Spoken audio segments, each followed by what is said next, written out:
We saw she was given a special security escort to Court 6 last night. There were thousands of Filipinos who tried to get a glimpse of the star on Court 6. Hundreds didn't manage to get in. They were, in fact, quite rowdy at times. The president of Australia recently personally invited Alex Eala, the Filipino tennis sensation who has been the talk of the town, to return and play a special exhibition match in Melbourne. In terms of what it says about respect, fan power, and the true nature of the sport, I mean it when I say this is big. In 2020, we witnessed the breaking of the first Tuesday record, which was set at roughly 58,000. The record broken for the first Tuesday set at about 58,000 back in 2020. That has now been broken today, set at about 61,000. So as you can see, just another ripper start to the... At over 61,000 today, that has now been surpassed. As you can see, the Australian Open is off to another fantastic start. Let me give you a little overview of how this all began. Something really crazy happened when Alex Eala arrived to compete at the Australian Open. Fans from the Philippines turned up in force. Thousands upon thousands of people flocked to Melbourne, carrying flags and shouting her name, producing an amazing atmosphere that the city had essentially never seen before. The atmosphere was incredible. She has a great deal of international fame. She's defeated players like Madison Keys and Egg, and she's got some amazing results against them. She is the real stuff then, already in the world's top 50. Maybe a poor schedule and maybe they could schedule him on a bigger court, yes, but again, she's Alex Eala, that's been a talk, and which is understandable. There's some players coming from respective countries, like she's coming from Philippines, which is now a big deal. She's been the biggest ever, tennis player from that country, which is a big country. This is where things get tricky though. Thousands of fervent Eala fans were stranded outside the venue due to its full capacity, preventing them from witnessing their tennis idol in action. It happened that they couldn't even enter the doors after traveling so far. You may say that it was a bad schedule and perhaps they could have arranged for him to play on a larger court. Indeed. She's Alexa though, and I understand that there have been discussions about that. For example, she's coming from the Philippines, which is now a big deal because she's the biggest tennis player from that country, which is a big one. Now let's go to the present, where Australia's president witnessed firsthand the insane popularity of Alex and made a decision that no one anticipated.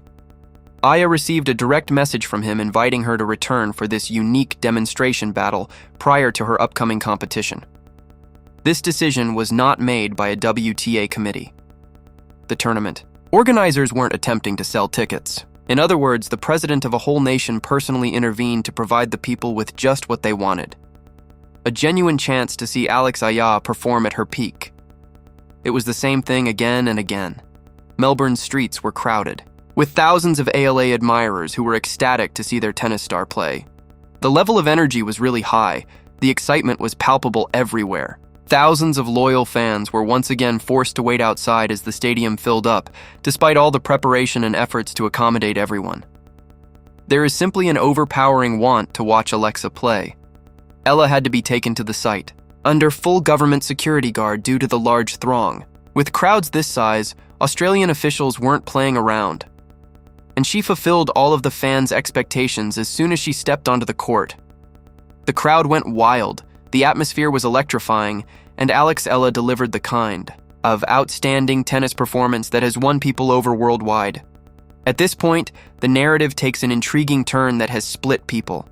The current number one in the WTA rankings, Aryna Sabalenka, seems to be somewhat irritated by the entire circumstance.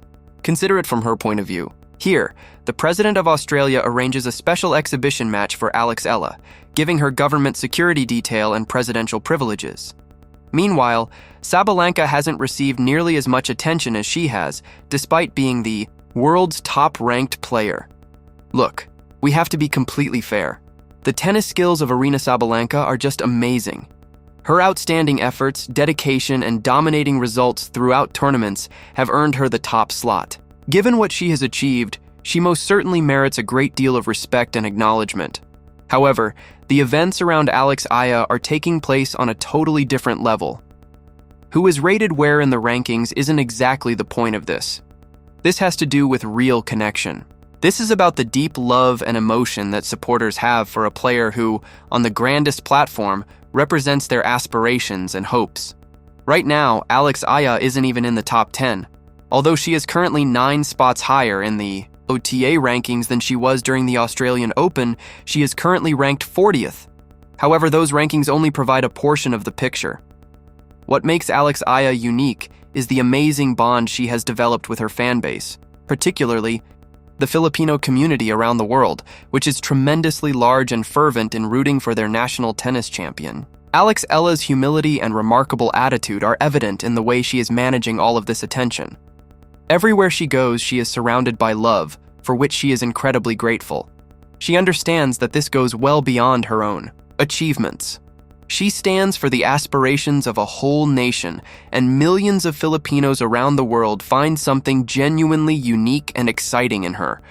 Let's now examine the real cause of this presidential participation. One of tennis's greatest all-time greats, Novak Djokovic, publicly criticized the WTA for their treatment of Alex Eala at the Australian Open.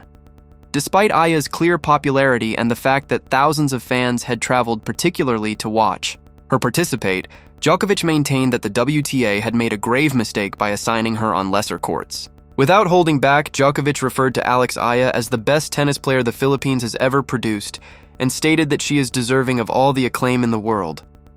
However, Novak claims that she isn't receiving that respect from the WTA. She's not being treated fairly by them. Djokovic pushed even harder, implying that her first-round loss at the Australian Open may have been caused in part by this bad management. Think about what Djokovic is truly trying to convey. He is arguing that player performance is greatly impacted by the competitive environment, the playing surface, the lighting arrangement, the fan atmosphere, the court size, and the excitement of the crowd. Each and every one of these factors influences a player's performance, especially at a Grand Slam event, where the pressure is really strong. A player who attracts thousands of admirers is essentially set up for failure when she is placed on a small court that is inaccessible to the majority of her people. Undoubtedly, Djokovic's comments resonated. It sparked discussions. People began to wonder why the WTA would handle one of its most well-liked players in such a bad way. Evidently, the Australian president was also captivated by it.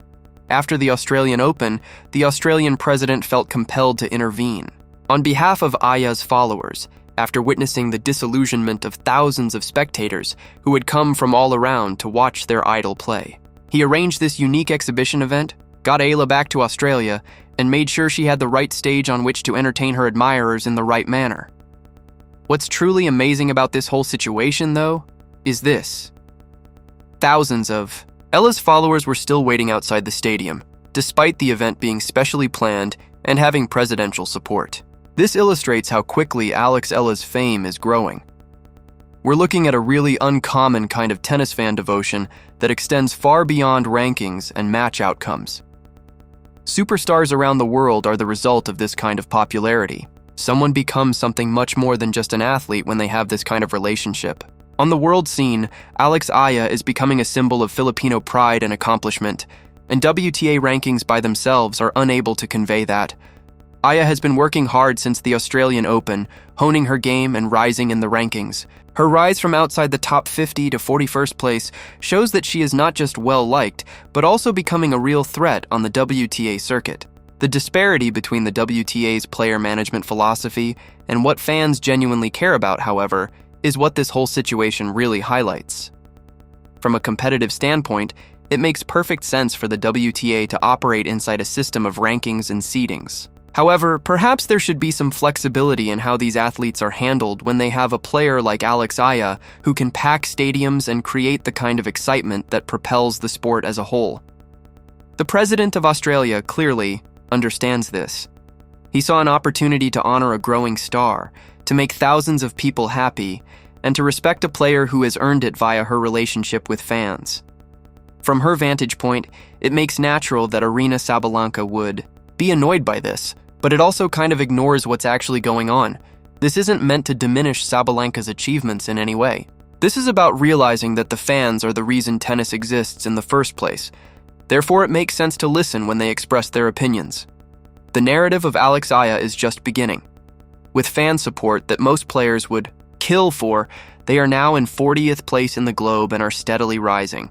And with tennis greats like Novak Djokovic pushing for her rightful care, the future is bright. The decision by the Australian president to bring her back to Melbourne is much more than a kind gesture. It's recognition that something special is happening here, and that Alex Eala is deserving of praise for not only her current position, but also for what she stands for and is growing into. This marks the beginning of a new era in tennis where rankings are not as important as popularity, connections, and cultural impact. And with each match she plays, Alex Eala is redefining that